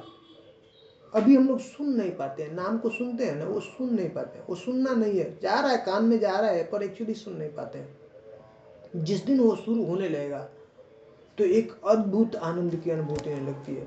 और तब अब नाम से ऐसा अब जो है छोड़ने का मन नहीं करेगा। जब नाम जप करेंगे तो अब उसको दर्द होने लगेगा। अबे 16 माला जब खत्म, 16 माला हो गया, अब तो ये आनंद आ रहा था, अभी खत्म हो गया, अब खत्म हो गया, अब फिर से काम पे जाना है, ऑफिस पे जाना है, ऐसा उसको अनुभूति होती है। अगले दिन उसको इंतजार है, कब फिर सुबह होगा, कब फिर से बैठेंगे। और जब उसको कोई डिस्टर्बेंस नहीं चाहिए, डिस्टर्ब नहीं, कोई प्रकार डिस्टर्ब होगा तो वो रस नहीं मिलेगा। नाम नहीं सुना तो उसको रस नहीं मिला, उसको आनंद नहीं होगा। वो आनंद, एक नाम डिस्ट्रैक्ट होगा, मन कहीं चला गया तो उसको आनंद नहीं मिला। तो इसलिए अब उसके लिए वो तड़पड़ाता है, वो सोचता है अभी कोई डिस्टर्बेंस नहीं चाहिए, फिर से नाम को हमको आराम से सुनना है। अब इतना नाम से वो आनंद आता है। तो ये जैसे जैसे हमारे हृदय का गंदगी है, अनर्थ है, ऐसे जैसे जैसे दूर होता जाएगा, तो तब धीरे धीरे ये सब, और ये जो हम लोग बात कर रहे हैं, ये पहला ये स्टार्टिंग वहां पे होती है जब हमारा संसार का अब कोई अभिलाषा नहीं, संसार का अब कोई सुख नहीं चाहिए। वो इच्छा पहला खत्म होगा, पहला खत्म होना है, तब ये नेक्स्ट स्टेज, ये सुख शुरू होते हैं। भक्ति का सुख तब स्टार्ट होता है। इसलिए कह रहे हैं, इसलिए रूप गोस्वामी पहले कंफर्म कर दिए, ये जो मैं बताने जा रहा हूं भक्ति, उसको पहले ठीक से समझ लो कि भक्ति क्या है। तो पहला ही बता, अन्य अभिलाषिता शून्य, और जो भी संसार प्रभु की जी कभी कभी ऐसे लगता है प्रभु जी कि हाँ? कुछ और नहीं चाहिए। हाँ तो लेकिन अच्छा, हमेशा नहीं लगता है। नहीं अच्छा है, अच्छा है। और पता तो चल गया ना, पहले पता तो चल, वो धीरे धीरे हो जाए, बहुत जल्दी हो जाएगा। ये भक्ति के अंदर इतना पावर है, आपके प्रयास से नहीं जाएगा। और प्रभु जी कभी कभी ये कीर्तन में भी रहते हैं या फिर कोई स्पेशल डे है, दर्शन डे है, तो तभी थोड़ा ऐसे लगता है, आनंद आएगा। तो वो कुछ देर के लिए आपको वो मिला, वो टेस्ट मिला, वो आनंद मिला उस स्तर में कि संसार का भूल गए कि वो क्या आनंद था, क्या मतलब वो अनुभव आपको। लेकिन ये सब अभी क्षणिक है, बहुत टेम्पोररी है, और फिर भी वो उससे रिलेट नहीं कर सकते। ये जो भी आनंद आ रहा है, जो हम लोग सोच रहे हैं, अभी भी वो जब आता है वो उसको बता नहीं सकते। वो एक बार जब शुरू हो जाए, परमानंद बोलते हैं। हाँ, वो एक बार प्रभु जी उस दिन त्रिविक्रम महाराज आए थे, तो उनका कीर्तन तो बहुत ऐसे लग रहा था कि पहली बार जगन्नाथ को देख रहे हैं। हाँ, तो ऐसे जब शुद्ध भक्त आते हैं तो ये ऐसा वातावरण क्रिएट हो जाता है, क्योंकि वो नॉर्मल मेंटल प्लेटफॉर्म पे नहीं करते हैं। वो डायरेक्ट जब जो भी बोलते हैं, बातें करते हैं, उनका कनेक्टिविटी होता है, कृष्ण के साथ कनेक्टिविटी होता है। तो वैसा इन्वायरमेंट क्रिएट, इसलिए हम लोगों को उनसे सुनना चाहिए, जो शुद्ध भक्त हैं उनसे सुनना चाहिए, उनका कीर्तन सुनना चाहिए, उनके द्वारा मुँह से कथा सुनना चाहिए। इसलिए प्रभुपाद जी बार बार करते हैं, इसलिए हम लोगों को ऐसे शुद्ध भक्तों को कोशिश करना है सुनने के लिए, तो प्योरिटी होती है, हमारे अंदर की गंदगी जाती है। तो ये प्रैक्टिस जैसे भक्ति के अंदर शक्ति है, ये जो प्रोसेस बता रहे हैं इसके अंदर इतनी शक्ति है कि इबेन दो इच्छा है। हम लोग पढ़ रहे थे ना पिछली बार कि ये जो चतुर्विधा भजन्ते माम जना सुकृतिनो अर्जुन, हाँ, अर्थार्थी जिज्ञासु ज्ञानिश्च भरतर्षभ, ये 4 प्रकार के लोग मेरे आते हैं। क्यों आते हैं? इच्छा से आते हैं। आर्त है, अभी भी कष्ट है, दुख है, उसको मिटाने के लिए आते हैं। अर्थार्थी कुछ जो है अर्थ, अभी जो है उनको धन का, पद का कुछ लोभ है, उसकी अभिलाषा से मेरे पास में आते हैं। लेकिन कहते भगवान कह रहे हैं ना, कोई बात नहीं, उनको भी बड़ा कह रहे हैं। उनको उदार हृदय वाले बताते हैं, कोई बात नहीं, मेरे पास में आया ना, वो बहुत बड़ा हृदय वाला। तो कह रहे कि लेकिन ऐसे वो भी आया, उसको भी भगवान का संग मिल गया, उनको भी ये प्रोसेस में ऐसे शुद्ध भक्तों का संग मिल गया, तो ये कामना बहुत जल्दी ही खत्म हो जाएगी। स्तुति करते करते गजेंद्र स्तुति कर रहा था, स्टार्ट किया भगवान से कि अब मेरी रक्षा कीजिए। 1000 वर्ष तक लड़ाई चल रहा है, फाइट चल रहा है। वो मगरमच्छ जो है उसका पैर पकड़ लिया, छूट नहीं रहा। अब उसको लगा कि अब कोई बचाने वाला नहीं है। अब उसके बच्चे थे, बीबी थे, उसके परिवार वाले थे, उनसे बोला मदद के लिए, सबने कोशिश किया, ट्राई किया, कुछ नहीं हुआ। अब उसको समझ में आया कोई मेरा मदद, कोई जो है किसी के बस की बात नहीं है। अब जो है एक भगवान ही है, मुझे बचा सकते हैं। अब भगवान का प्रार्थना करता है, बचाने के लिए प्रार्थना किया। स्तुति के अंत तक आते आते वो सब कामना खत्म हो गई, मुझे नहीं चाहिए, इसकी भी कामना नहीं है। तो इतना पावरफुल है ये प्रोसेस भक्ति का कि आपको पता भी नहीं चलेगा। सतर्क रहना है बस, ये सब ज्ञान होना चाहिए। अच्छे जो है जो अच्छे भक्तों का कोशिश करना है संग करने के लिए, शास्त्र का ऐसा उसको ध्यान से सीरियसली पढ़ना है। और ये पता होना चाहिए कि उद्देश्य ये नहीं है, ये है, और चेक करते रहना अपने पास में। ये आता है तो कोशिश करना है ये हटाने के लिए, और वो हटाने से होगा नहीं, लेकिन प्रार्थना करना, गुरुदेव को प्रार्थना करना, आचार्य को प्रार्थना करना, भगवान को प्रार्थना करना, श्रीमती राधा रानी से प्रार्थना करना कि ये देखिए अनर्थ है, ये सब आ रहा है और मैं समर्थ नहीं हूँ इसको निकालने के लिए, आप मदद कीजिए, आप कृपा कीजिए, आपकी कृपा से ये सब कुछ संभव है, आप ये निकल सकता है। नहीं चाहिए वो लगातार लॉन्ग टाइम नित्य प्रार्थना में आएगा, प्रयास होगा उसके लिए काफी समय तक, जब भगवान को लग जाएगा ये सीरियस है, ऐसे नहीं कह रहा है, तो निकलना चाहता है, हाँ सच में इसको नहीं चाहिए। देखिए हम लोग अभी अभी उस स्थिति पे नहीं है, और आता है तो कुछ भी उससे परेशान नहीं। ये समझ लीजिए बस कि ये जो प्रोसेस है, भक्ति का प्रोसेस इतना पावरफुल है कि बहुत जल्दी ही पवित्र कर देता है, शुद्ध कर देता है। ये कामनाएं क्यों है? ये संसार की कामनाएं इसीलिए हृदय अभी हमें पवित्र नहीं हुआ। तो ये नाम जब चलेगा, ऐसे सिंसियरली हम जब प्रे करते हैं, नाम लेते हैं, ये बहुत तेजी से हमारे हृदय का मार्जन करता है। तो महाप्रभु कह रहे हैं चेतो दर्पण मार्जनम भव महादावाग्नि निर्वाप। संसार में आग जैसे जैसे सब जैसे जंगल में आग लग जाता है ना, अब उसका कोई निवारण नहीं है। सब जीव जो ऐसे जो है उनको भागने के जगह नहीं है, कैसे कहाँ जाएंगे, कैसे बचेंगे। वैसा ही संसार में कह रहे हैं कि आग लगा हुआ है, और इससे निकलने का मात्र एक ही उपाय है, हाँ, चेतो दर्पण मार्जन। भगवान के नाम का ये जो कीर्तन, हाँ, ये ऐसा पावरफुल है कि ये हमारा सब जो है, ये जितना भी दावानल है संसार का, ये सब समाप्त कर सकता है। तो इतना पावरफुल प्रोसेस है। सिंसियरली बस लगे रहना, गलत ट्रैक नहीं पकड़ना, ये याद रखना। ये सब जो बता रहे हैं सावधानी, ये सावधानी बता रहे हैं, ये जो इसीलिए ये जो हम लोग चर्चा कर रहे हैं कि ये इसको जान ले कि भाई यही हमारा उद्देश्य नहीं हो जाए। ये कामना तो आ रही आएगी, पहले का है बहुत सारा पड़ा हुआ, इतना आसानी से नहीं चला जाएगा, लेकिन ये गोल नहीं है, वो पूरा हो जाएगा, ऐसे ही पूरा हो जाएगा। भगवान कहते हैं इच्छा उसका होता है, उसको जो जरूरत है कृष्ण उसको पूरा कर देते हैं। कर रहे ना, दीयमानम न गृह्णन्ति बिना मत सेवनम जना। कर ये सब प्रकार के हैं, सब प्रकार की मुक्तियां ये भगवान उसको देते हैं, लेकिन भक्ति नहीं देते हैं। नहीं, कह रहे हैं कि सालों के स्वरूप पे, सालों के श्राष्टि, सामीप्य, ये सब प्रकार की ये जो है भगवान मुक्तियां देने के लिए रेडी है, उसको देते हैं। लेकिन दीयमानम न गृह्णन्ति, भगवान देते हैं लेकिन भक्त नहीं स्वीकार करते हैं। क्यों? बिना मत सेवन। और जो है अगर भगवान की सेवा नहीं है, क्योंकि सेवा में इतना सुख है। लेकिन कह रहे कि भगवान फिर भी कह रहे कि वो नहीं चाहता है, फिर भी मैं उसको अपना धाम उसको देता हूं, और उसकी जो इच्छा है उसको भी मैं भी नहीं मांगता है, फिर भी मैं पूरा करता। तो कहने की जरूरत नहीं, मांगने की जरूरत नहीं। पिता से बच्चा अगर कहे मुझे कल के लिए दो रोटी भोजन का व्यवस्था करो, तो ऐसा कैसा हो? अच्छा, मतलब बहुत मैच्योर नहीं है, नहीं, पिता सारा व्यवस्था करके रखा हुआ है। हाँ, उसको पूरा जीवन आजीवन तक के व्यवस्था करके रखे। उसी तरह भगवान इतने लोगों को पालन कर रहे हैं। एको बहुनाम यो विदधाति कामा, इतने करोड़ों करोड़ों जन्म से करोड़ों करोड़ जीव का सब व्यवस्था, भोजन का, ये सब चीज का कौन पालन कर रहे हैं? भगवान। ये जैसे जैसे बड़े बड़े जीव है, हाँ, बड़े बड़े जीव है, हमसे भी बहुत ज्यादा खाने वाले हैं। हाँ, बहुत उनको भी देते हैं। सही बात बोल रहे हैं। हाथी ये कर रहे हैं, प्रभुपाद जी कहते हैं कि ऐसे जंगलों में कितने क्विंटल जो है, 200 400 क्विंटल वो जो है वो जो खाने वाले हैं, और उसका भगवान सब ऐसे जीवों का सब व्यवस्था करते हैं। हमारा भी वही कर रहे हैं। हमको हमारी अभी बुद्धि खराब है, इसलिए विश्वास नहीं, समझ में नहीं, हमको लगता है कि हम कर रहे हैं। हाँ, हमको लग रहा है कि हम कर रहे हैं व्यवस्था, तो इसलिए पता नहीं ना प्रभु हमारे कितने बुरे कर्म हैं, तो उसके वजह से भुगतना पड़े।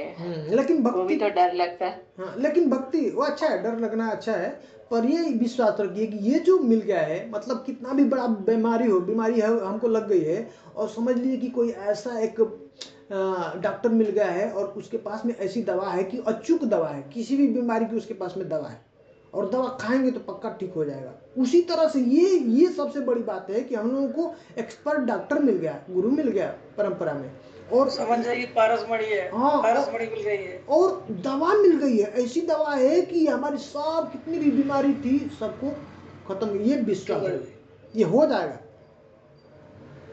पक्का हो जाएगा, ये विश्वास रखिए। पर उतना ही है कि जैसा डॉक्टर बताया वैसा डोज लेना पड़ेगा, जैसा बताया वो परहेज करना पड़ेगा, तब जल्दी असर हो जाएगा, नहीं तो लेट होगा,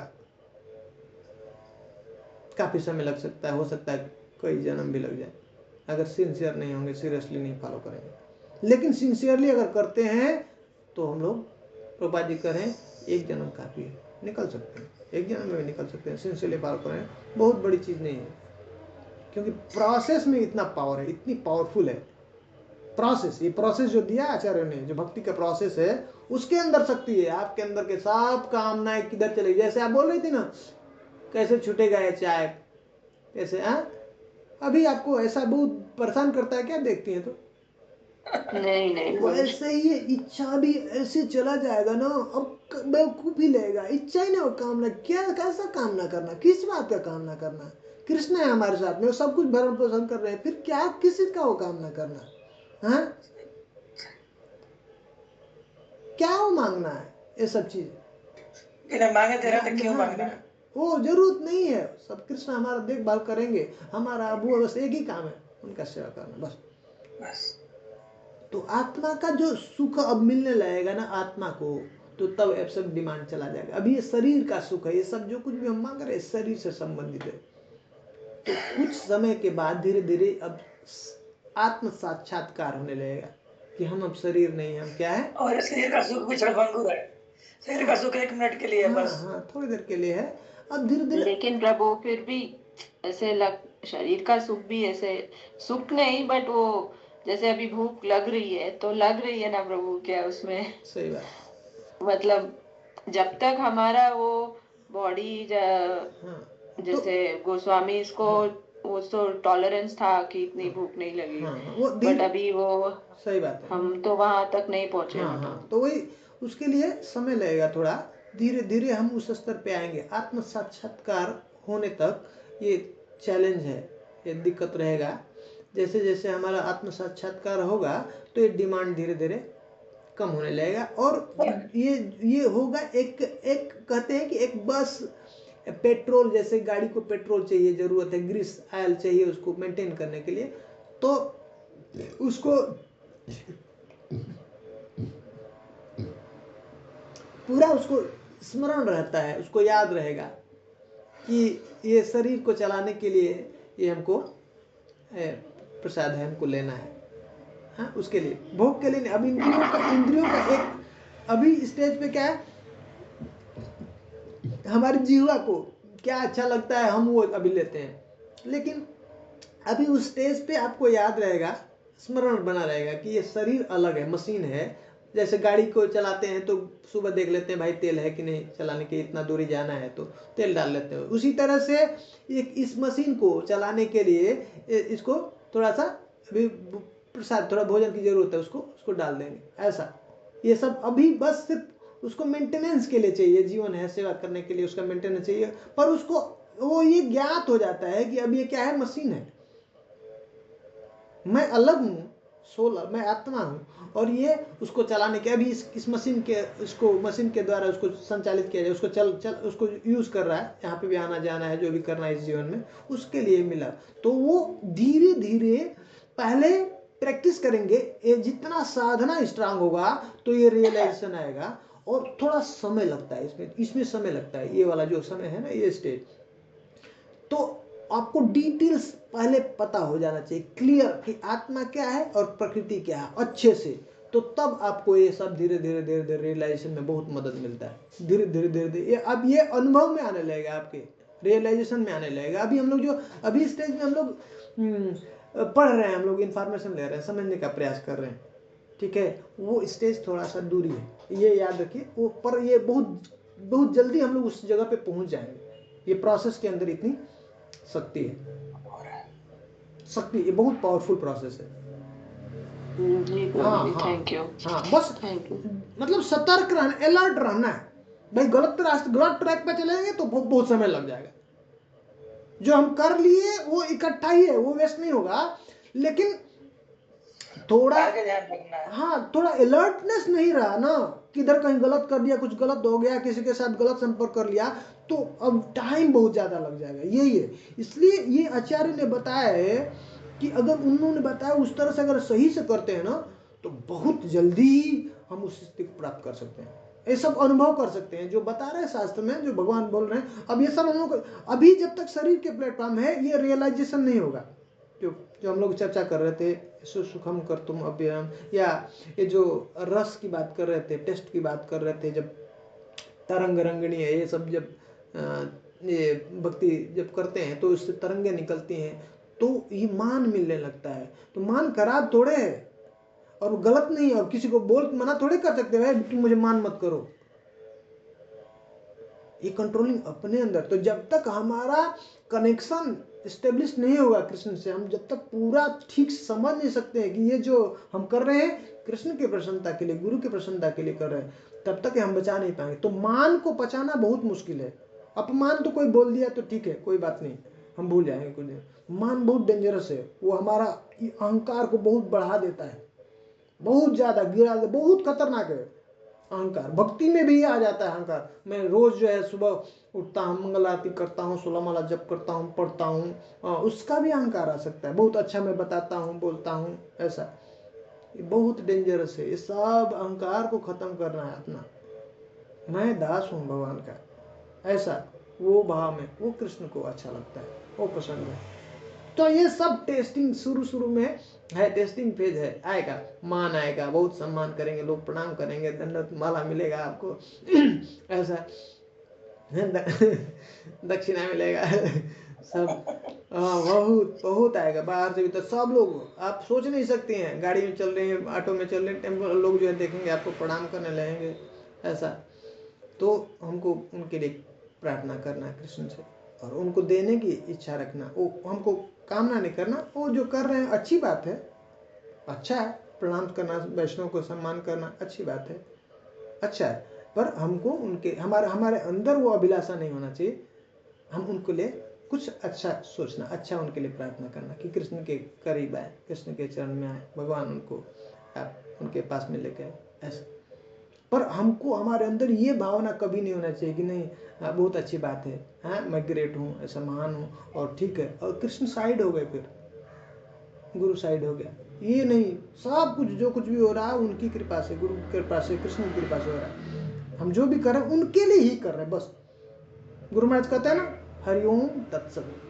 जब भी ये जो कुछ भी किया हमने अर्पण कर दिया कृष्ण को, कृष्ण के प्रसन्नता के लिए। ये प्रैक्टिस करना, हम लोग को प्रैक्टिस करना, शुरू में प्रैक्टिस करना, और धीरे धीरे हम लोग भक्ति के अंदर बहुत शक्ति है, ये सब चला जाएगा, बिना प्रयास के चला जाएगा, सिंसियरली फॉलो करेंगे। तो ये कहाँ कहाँ गड़बड़ी हो सकती है, क्या क्या स्टेजेस जीवन में होता है भक्तों के, उसको बहुत सुंदर से एनालाइज किया विश्वनाथ चक्रवर्ती ठाकुर ने, और उसको स्टेप बाय एक ऐसे अलग अलग स्टेजेस में वर्णन किया है। तो ये अनिष्ठित भजन, अब इसको क्रॉस जो कर लिया ना, एंटर कर जाता है निष्ठित में, निष्ठा में आ गया, तो अब उसका स्टीडी भजन चलता है। अब उतार चढ़ाव नहीं होता। निष्ठा जैसे ही पहुंचे तो मतलब अब उसके ऊपर गुणों का प्रभाव ऑलमोस्ट नील हो जाता है। अब लोभ है, क्रोध है, मोह है, ये सब जो है काम है, प्रभाव आएगा, लेकिन इतना नहीं उसको डिस्टर्ब करेगा कि उसकी साधना को अफेक्ट करेगा। अब साधना उसका वैसे ही चलता रहेगा। चित्त के ऊपर ये सब आएगा, काम आएगा, है बहुत समय से, अब बहुत कम प्रभाव डाल पाएगा, उसको इतना डिस्टर्ब नहीं कर पाता है। निष्ठा के स्टेज पे आने के बाद गुणों का प्रभाव उसके ऊपर बहुत कम हो जाता है। तो इसलिए अब उसकी भजन जो है, साधन जो है, बिल्कुल स्टेडी फिक्स हो जाती है, ऐसे चलती रहती है। अब ये बहुत सुंदर स्थिति है। एक्चुअल कहें, सच में कहें तो जो चैलेंज है, जितना प्रॉब्लम है साधक को, तो श्रद्धा से लेकर के और निष्ठा तक के ये बीच की ही जर्नी है। बस निष्ठा पहुंचा, अब उसके बाद तो बस गाड़ी ऐसे ही चलने लगती है। बस अब उसको प्रयास नहीं लगता है, प्रयास नहीं है, अब कुछ प्रयास नहीं, अब जो है ऐसे बहुत स्मूथ आराम से गाड़ी चलती है, सीधा जैसे ना फ्लैट। अब उसको कोई डिस्टर्बेंस नहीं, कोई रोड ब्रेकर, कुछ नहीं। रोड ब्रेकर पहले ही था, अभी भी है, पर अब उतना ब्रेकर नहीं है। उस स्टेज, निष्ठा के स्टेज पे जाने के बाद अब उतना उसको डिस्टर्ब नहीं करता, गाड़ी को रोकने का, ऐसा पीछे जाने का, ऐसा कुछ ज्यादा दिक्कत नहीं। तो उसके बीच में एक स्टेज है अनर्थ निवृत्ति, श्रद्धा, साधु संग, भजन क्रिया, और उसके बाद अनर्थ निवृत्ति, उसके बाद निष्ठा। तो निष्ठा तक पहुंचने के लिए ये बीच में एक अनर्थ निवृत्ति का स्टेज है। ये अनर्थ जब तक बहुत ज्यादा रहता है तब तक परेशान करता है, निष्ठा तक जो है पहुंचने नहीं देता है। और इस अनर्थों को 4 भागों में। ये अनर्थ, अनर्थ अनर्थ मतलब ऐसा चीज जिससे हमारी भक्ति बाधित होती है। हाँ, उद्देश्य है कि हमारा भक्ति बढ़ना चाहिए धीरे धीरे, वो उसको जो उसके अंदर जो बाधा पहुंचाता है उसको अनर्थ कहते हैं। तो ये जितने भी काम है, क्रोध है, लोभ है, ये बहुत डिस्टर्ब करते हैं भजन के लिए। अगर भजन नहीं होता है, भजन उस तरह से नहीं होता है, चित्त अगर सुंदर नहीं है, शांत नहीं है, तो उसमें भगवान का स्मरण नहीं होता, विस्मृति हो जाती है।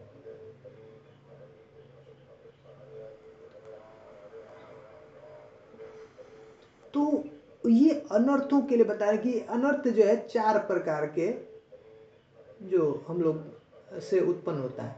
कह रहे हैं विश्वनाथ चक्रवर्ती ठाकुर उसको 4 भागों में डिवाइड किया है। एक दुष्कृत उत्थ अनर्थ, और एक सुकृत उत्थ अनर्थ, और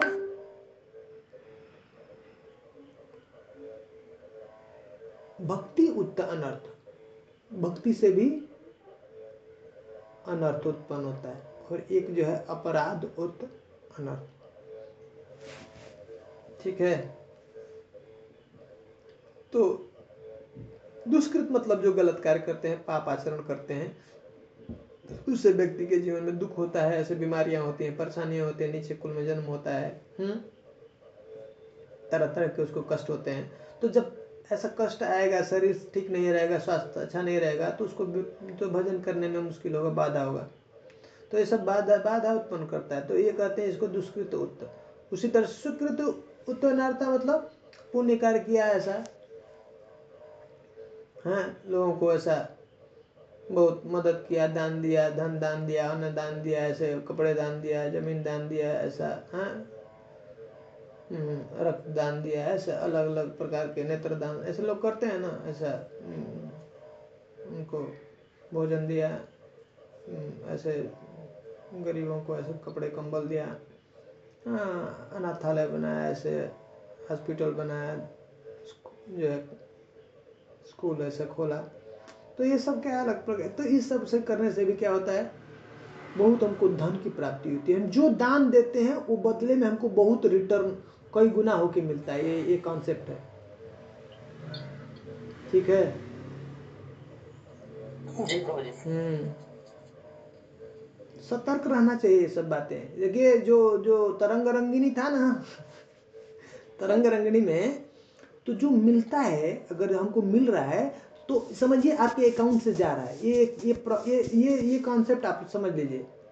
मतलब आप किसी से ले रहे हैं, कुछ भी ले रहे हैं तो आपके अकाउंट से वो जा रहा है, आप दे रहे हैं तो आपके अकाउंट में आ रहा है। ये याद रखिए, ये कॉन्सेप्ट समझ में आ रहा है? उल्टा है, रिवर्स है। हाँ, ये कॉन्सेप्ट देंगे तो आएगा, लेंगे तो जाएगा। हाँ, कुछ भी आपके पास में आ रहा है, कोई प्रणाम दिया, एक सलामी दिया, तो आपके अकाउंट से गया।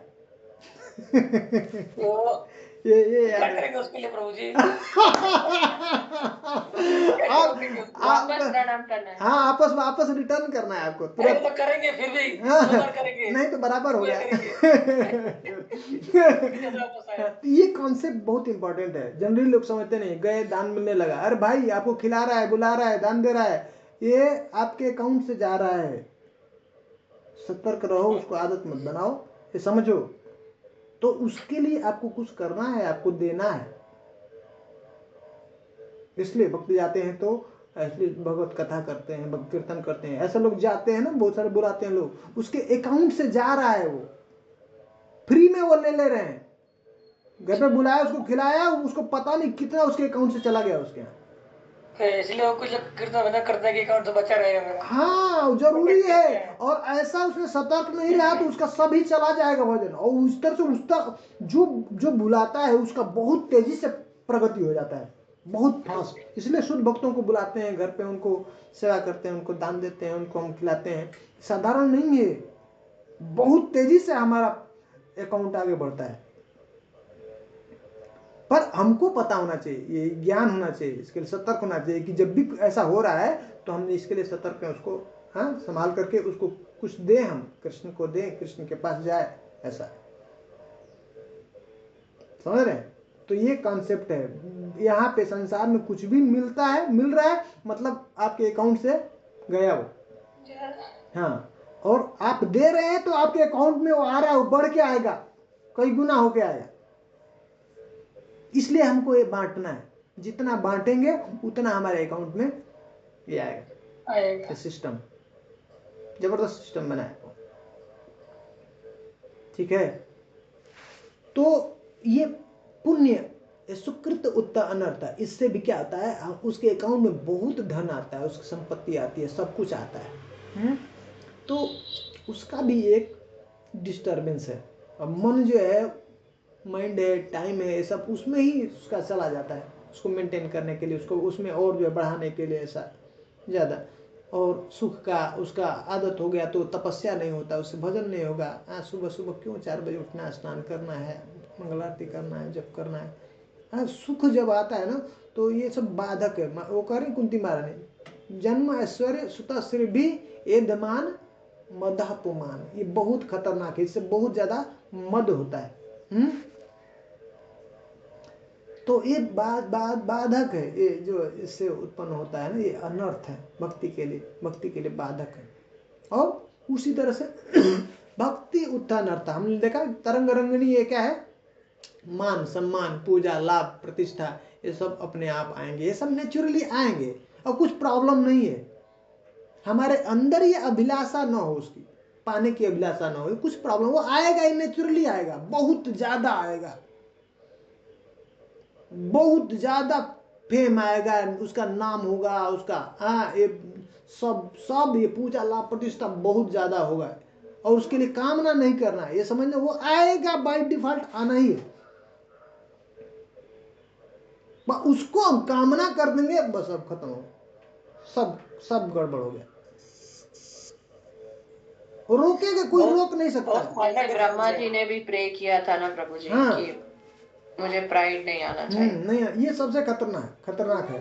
वो आएगा ही, कृष्ण का हम लोग जो है समझ रही मान ली, जो प्राइम मिनिस्टर का कोई पीए है, उनके पास में है, उनका जो साथ में है, तो ऐसे ही उसको लोग सम्मान देंगे कि नहीं।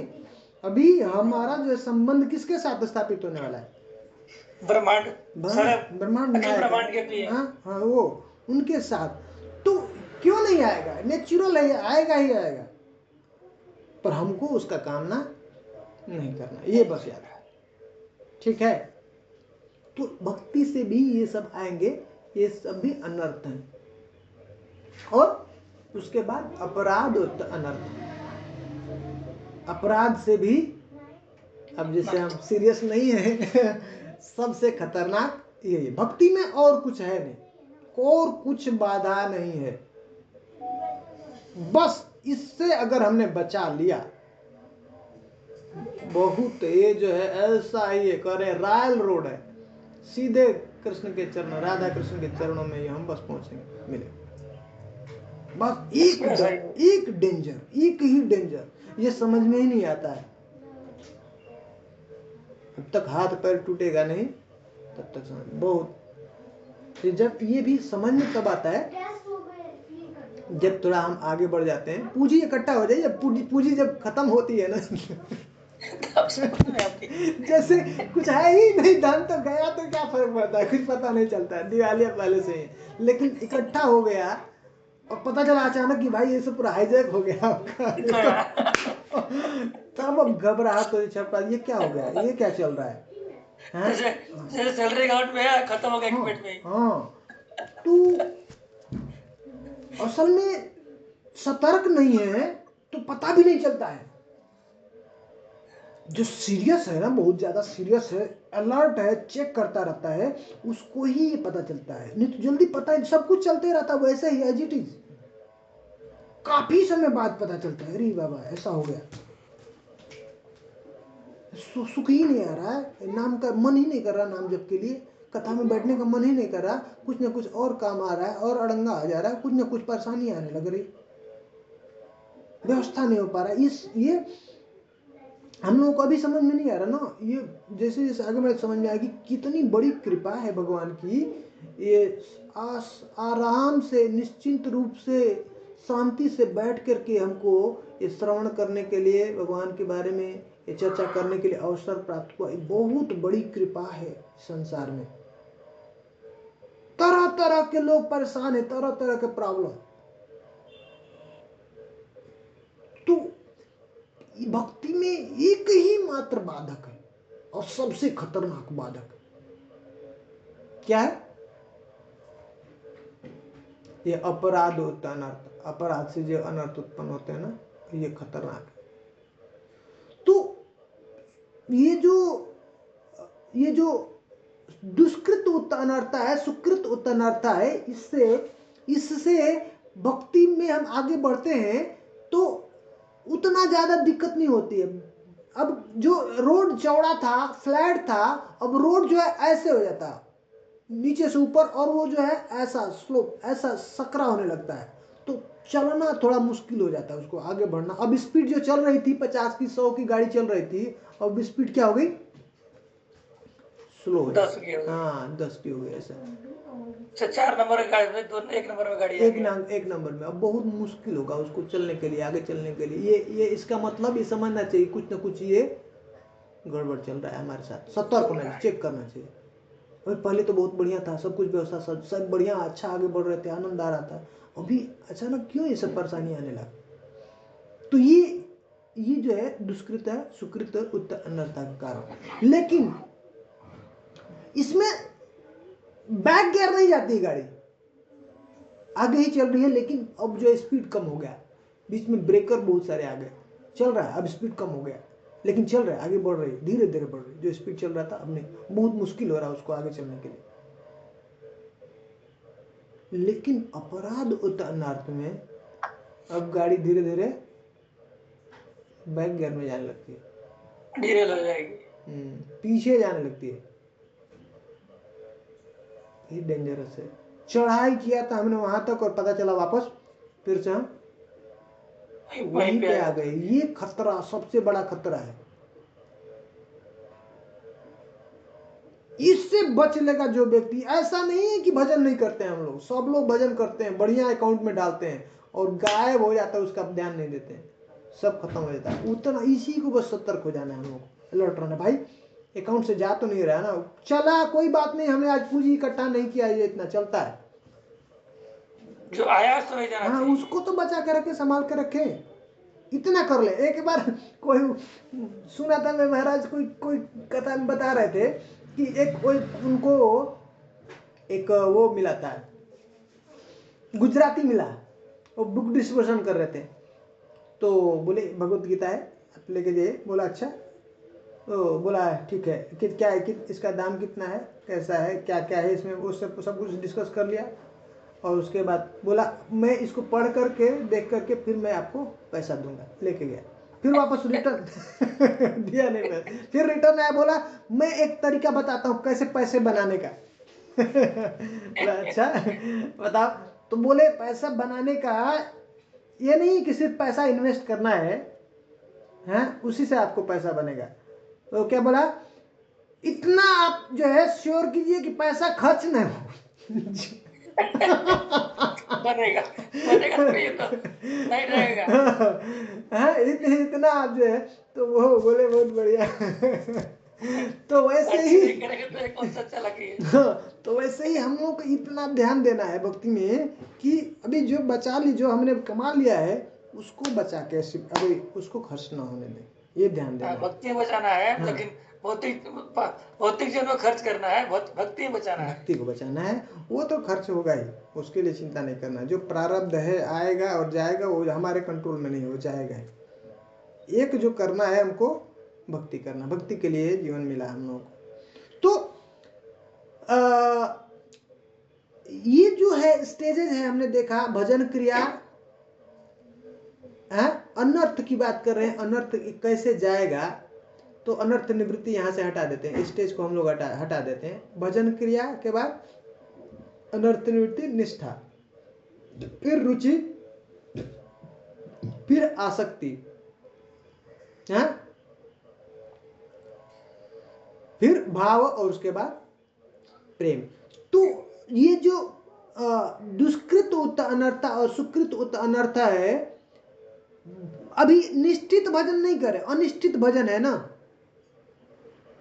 उसमें ही खत्म हो जाता है ऑलमोस्ट।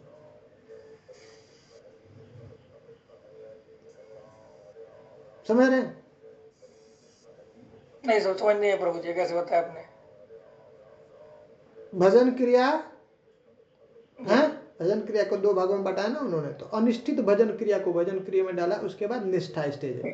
हाँ, भजन क्रिया, उसके बाद अनर्थ निवृत्ति आता है। जी जी। हाँ, निष्ठा, रुचि, हाँ, आसक्ति, भाव और प्रेम, ऐसा स्टेज है ना। जी जी। तो जब हम भक्ति में आगे बढ़ते हैं, भजन करते हैं, तो बिगिनिंग स्टेज में ही, जैसे ही हम जो है गुरु के आश्रम में आकर के गुरु के बताए हुए नियमों के अनुसार भजन करना शुरू करते हैं, उसी अनिश्चित में, अभी निष्ठा स्टेज पे नहीं पहुंचे हैं, उसी समय ऑलमोस्ट हमारा